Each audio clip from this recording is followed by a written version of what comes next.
बिस्मिल्लाहिर्रहमानिर्रहीम अस्सलाम वालेकुम। आज की वीडियो उन बंदों के लिए इंतहाई अहम है जो बकरी फार्मिंग का काम करना चाहते हैं और खुद जो है वो बाहर बैठे हुए हैं, यानी मुल्क से बाहर हैं, या अगर मुल्क के अंदर हैं तो अपने एरिए से मीलों दूर जो है वो फार्म बना के या किसी अपने अजीज को, किसी दोस्त को कह के फार्मिंग का काम का आगाज करना चाहते हैं। तो ये सुन लें, ये वीडियो आपके लिए इंतहाई अहम है। मैं अपनी ऑब्जर्वेशन, अपनी राय आपके सामने रखने जा रहा हूं क्योंकि मैंने अपने सराउंडिंग के अंदर बहुत से ऐसे फार्म्स को तबाह होते देखा है।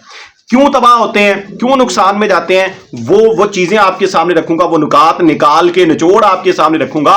क्योंकि आप अगर ये काम करने जा रहे हैं तो आपके माइंड के अंदर ये नुकात होने चाहिए कि ऐसा जो है ये काम जो है ये फार्मिंग की जड़ों को उखाड़ते हैं, इस वजह से फार्म फलाप होते हैं। बकरी फार्मिंग फलाप नहीं है, ताकि आप उन मसाइल के ऊपर काबू पाके ये काम करें। मेरा तो मशवरा यह है कि आप तब तक ये काम ना करें जब तक आप फुली निगरानी नहीं कर सकते, तब तक ये काम आपके लिए नुकसानदेह है। बेशक कितना ही आपका करीबी बंदा, आपका काबिल एतमाद बंदा क्यों ना हो, आपका उस फार्म को जो आप बनाने जा रहे हैं या बना चुके हैं उसको ऑब्जर्व करना डेली बेसिस के ऊपर, उसके साथ अटैच रहना इंतहाई जरूरी है। अगर आप रह सकते हैं तो वेल एंड गुड, वरना ये आपके लिए अच्छा नहीं होगा। आपका ताल्लुक भी कल को खराब होगा और आप मुआशी लिहाज से भी घाटे में जाएंगे। अब होता क्या है जी, सबसे पहली मिसाल आपके सामने जी, 2 साल पहले मेरे एरिया के अंदर एक फार्म बनता है और वह बमुश्किल 6 माह चल पाता है, फ्लॉप हो जाता है, सेल आउट हो जाता है सारे के सारा, और घाटे के साथ, लॉस के साथ। अब उसकी रीजन क्या थी कि पहला वो बंदा जो इन्वेस्टर था उसके अंदर, हालांकि वो सारा काम खुद कर रहा था लेकिन उसको समझ नहीं थी जानवरों की परचेजिंग की, उनकी फीड की, इस लिहाज से पूरी समझ नहीं थी। उसने एक एक्सपर्ट बंदे को साथ मिला के परचेजिंग स्टार्ट कर दी। अब उस बंदे ने क्या किया, जो परचेजिंग उसको करवा रहा था, उसने फी जानवर जो है अपना मार्जिन रखना शुरू कर दिया। यानी जो भी जानवर वो परचेज करता था, ये पूरा एक सिस्टम है इन लोगों का, जो जिनको हम एक्सपर्ट कहते हैं, इनका एक पूरा सिस्टम है। अपने अपने लिहाज से लोग जो है वो दांव लगाते हैं, चीटिंग करते हैं, किसी ना किसी हवाले से वो ये कहते हैं कि हमारा कुछ बन जाए। यानी उसने अपनी, उसके साथ एक तो पे डिसाइड कर ली, वो पर मंथ उसने लेनी ही लेनी थी उस बंदे से। उसके अलावा उसने परचेजिंग के दौरान ये किया कि जिस बंदे के पास वो जाता था उसको परचेजिंग के लिए, पहले ही उसके साथ वो मिल जाता था। उसको कहता था कि ये आपका जानवर जो है ये 60,000 रुपए का है, मैं ये 70,000 में या 75,000 में सेल आउट करवाऊंगा, तो आधे पैसे तुम्हारे आधे मेरे, या 5,000 तुम्हारा 10 मेरा। इस तरह से उसने परचेजिंग करवाई।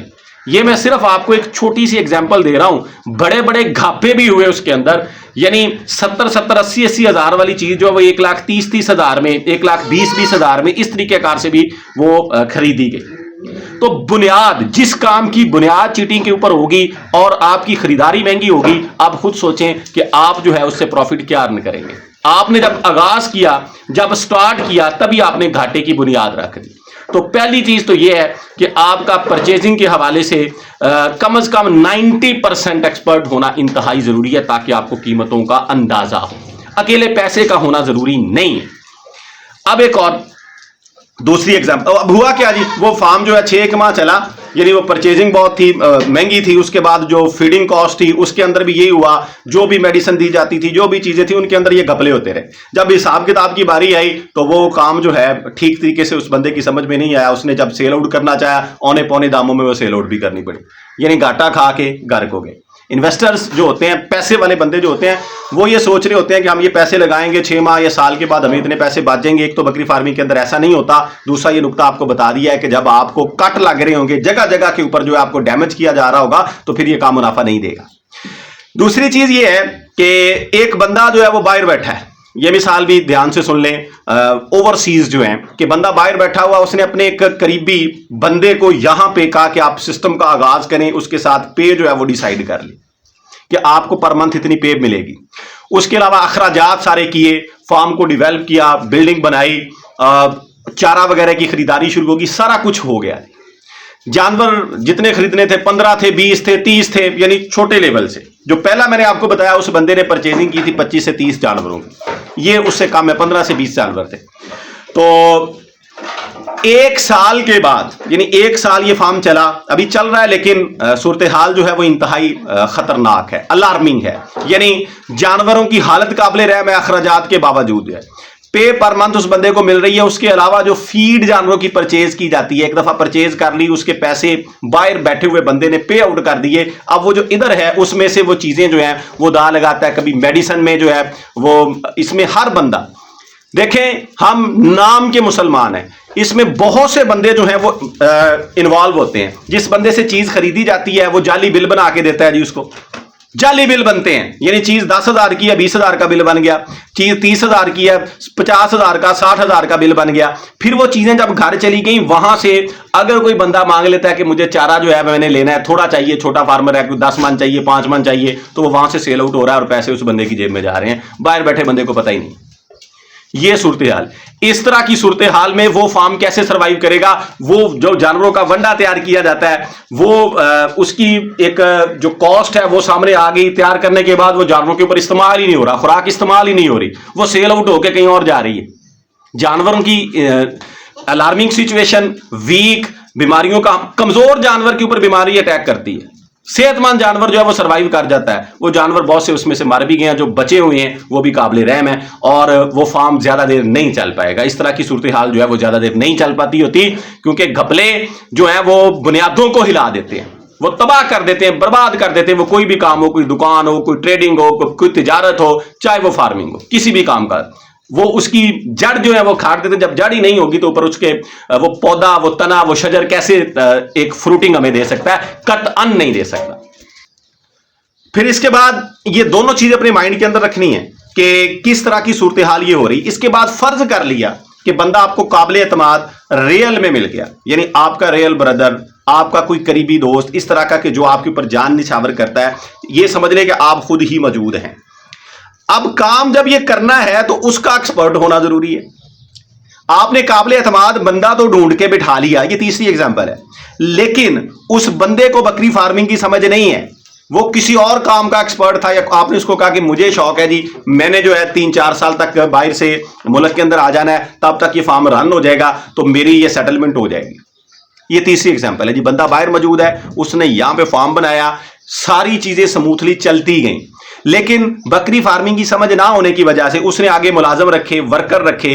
वो 2 महीने के बाद वर्कर जो है, ये काम इस तरह का है कि ये काम बहुत से बंदे जो हैं वो करने से उकताते हैं, भागते हैं। बकरी जो है, इसके छोटे छोटे काम बहुत ज्यादा होते हैं, बड़े बड़े काम इसके कम होते हैं, छोटे छोटे ज्यादा होते हैं, बारीकी के काम ज्यादा होते हैं, तो इससे तंग आ जाते हैं। वर्कर बदले 2-4 दफा, जो नया आता था वो सही तरीके से काम नहीं करता था, अब जानवरों पे बीमारियां आई, यानी समझ ना होने की वजह से 40 में से कोई 10-15 जानवर एक्सपायर हो गए 6-7 महीने के अंदर। तो सर पकड़ के बैठ गए, वो बंदा भी और बाहर वाला भी, दोनों परेशान हो गए। बल्कि वो इंतहाई मुखलिस बंदा जो यहां पे मौजूद था, उसने उसको मशवरा दिया कि ये हमारे बस का काम नहीं, हम इसको छोड़ देते हैं, जानवर सेल आउट कर दिए। तो ये चीजें, अगर मुझे पता है कि बहुत से दोस्त बाहर बैठे हुए वो इस वक्त के इंतजार में है कि हमारा छोटा सा सेटअप मुल्क के अंदर बने और हम बाहर से उड़े और लैंड करके अपने मुल्क में आ जाए, हमारे बच्चों का अच्छा रोजगार हमें यहां पे मिल जाए। तो इसके लिए वो कोशिश कर रहे हैं, जो उनके पास सरमाया है, जो उन्होंने अपना पेट काट के चंद पैसे जमा किए हुए हैं, वो ये सोच रहे हैं कि मैं कहां पे लगाऊं। और आजकल बकरी फार्मिंग का रुझान है, बहुत से दोस्त इस तरफ सोच के ये अपना सेटलमेंट करना चाह रहे हैं। कतन ना करें, तब तक ना करें जब तक आपको बकरी फार्मिंग की समझ नहीं और आप खुद यहां पे मौजूद नहीं है, या कोई ऐसा बंदा इंतहाई आपका मुखलिस जो एक्सपर्ट है वो आपके पास मौजूद नहीं है, तब तक अब इस काम के अंदर कदम ना रखें। ये आपके लिए घाटे की बुनियाद है। आप जो 2-4 साल में यहां पे मुल्क के अंदर आना चाहते हैं, आप कभी भी नहीं आ सकेंगे।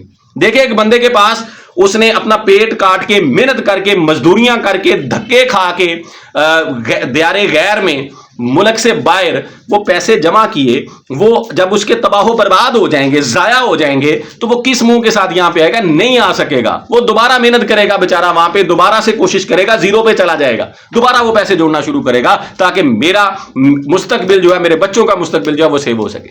इसलिए उन पैसों को जाया मत करें जब तक आप खुद यहां पे आ नहीं जाते, आप खुद यहां पे आके एक्सपर्ट नहीं हो जाते। तब ये इतना आसान काम नहीं है। इस तरह की सरमायाकारी आपने करनी है तो किसी और काम में कर लें। ये बिल्कुल इतना स्मूथ नहीं है कि आप किसी भी तरीके कार से इसके अंदर इन्वेस्टमेंट करेंगे जैसे आपने कोई जिंस जो है परचेज करके रख ली, वो 6 माह के बाद या 4 माह के बाद इतनी उसकी प्राइसेस जो हाई हुई और आपको इतने पैसे बच गए। ऐसा नहीं है, ये जानवर है, सांस वाली चीज है। ये आज आप लेके आए हैं, शाम तक हो सकता है आधे मर जाएं। सांस वाली चीज का कोई पता नहीं होता, कोई वायरल डिसीज आती है तो लाइनें लग जाती हैं जी जानवरों की। इसलिए ये बातें अपने ज़हन के अंदर रखें। ये जो आजकल बड़ा हवा बना हुआ है कि बकरी फार्मिंग के अंदर बड़ा प्रॉफिट है, बड़ा मुनाफा है, ये कुछ हो रहा है जी। ये जो मैं आपको बता रहा हूं, आप किसी ऐसे बंदे से मशवरा जरूर कर ले जिसने बाहर बैठ के यहां पे काम का आगाज किया हो, अपने से दूर बैठ के काम का आगाज किया हो, या ऐसे बंदे से जो किसी और काम का एक्सपर्ट था, किसी और फील्ड में था, उसने इसके अंदर इन्वेस्टमेंट की और उसको क्या बना। आपको 10 में से 8 बंदे ऐसे मिलेंगे जो कहेंगे कि फ्लॉप हुए हैं। रीजन मैंने आपको बता दी है कि जब किसी दरख्त को हम डेली थोड़ा थोड़ा काट के खाना शुरू कर दें, किसी चीज को, किसी जिन्स को जो हमारे पास पड़ी है, किसी डिब्बे के अंदर, किसी थैले के अंदर पैक है, उसमें सुराख करके उसके खाना शुरू कर दें और कहें कि ये कम नहीं होगी, वो खत्म हो जाएगी भाई, निचड़ जाएगी। वो खाने वाले को 2-4 दाने मिलेंगे, 2-4 नीचे गिर जाएंगे, कुछ बाकी इंसेक्ट उसको पड़ेंगी। ये मिसाल दे रहा हूं, यानी इस थैले की एग्जांपल अगर फार्मिंग के साथ करेंगे, इसको हम निचोड़ना शुरू कर दें, डेली बेस के ऊपर खाना शुरू कर दें, तो कहां से हमें कुछ बचेगा, घाटा ही होना है। तो ये कुछ हो रहा है जी मेरा भाई। इन चीजों को अपने माइंड में रख के कंप्लीट सोच के, वैसे तो मॉडर्नाइजेशन है, जदीद दौर है, हर तरह का काम हो सकता है। अब इसके अंदर बहुत से दोस्त जो हैं ये भी सोचेंगे, कहेंगे कि हम जो है सीसीटीवी कैमरास बड़े जदीद किस्म के लगा के हर वक्त ऑब्जर्व कर सकते हैं। अब सारा कुछ करने के बावजूद जब तक एक्सपर्टीज नहीं है यहां पे भी और आप में भी, तब तक ये सक्सेसफुल नहीं हो सकता। मैंने ऐसा भी देखा है, कई दफा मैंने ये जिक्र भी किया है कि बहुत अच्छा सक्सेसफुल फॉर्म है हमारे एरिया के अंदर, सक्सेसफुल फॉर्म भी मौजूद है, सक्सेसफुल फॉर्म है जी। लेकिन वहां पे भी ऐसा होता है कि जो वर्कर हैं, जब वो मालिक वहां पे मौजूद होता है, उनका काम करने का अंदाज ही और होता है। जब वो मौजूद नहीं होते तो काम करने का अंदाज और होता है। मतलब दूध पिला रहे थे जी एक दफा, तो पार्टीशंस थी, 4-4 फुट की दीवार होती है तकरीबन सेंटर में, 4 फुट 4.5 फुट की। बच्चों को दूध पिला के गर्दन से पकड़ते थे वर्कर और दूसरी तरफ बच्चों वाले पोर्शन में ऐसे फेंक रहे थे। और जब वो मालिक उस फार्म में आ गया, उसने देखा नहीं उनको, सिर्फ आके फार्म में बैठ गया है। बैठने का कितना फर्क होता है। वही बंदे, वही मुलाजिम, वही वर्कर जो पहले गर्दन से पकड़ के उन बच्चों को, उन बकरियों के किड्स को ऊपर से फेंक रहे थे, वो दूध पिलाने के बाद बच्चे को दोनों हाथों से उठा के, एक एक बच्चे को सीने से लगा के, वो जो दरवाजा था पार्टीशन के दरमियान में दूसरी तरफ आने का, वहां से लाके छोड़ रहे थे। इतना फर्क पड़ता है बंदे का वहां मौजूद होने का।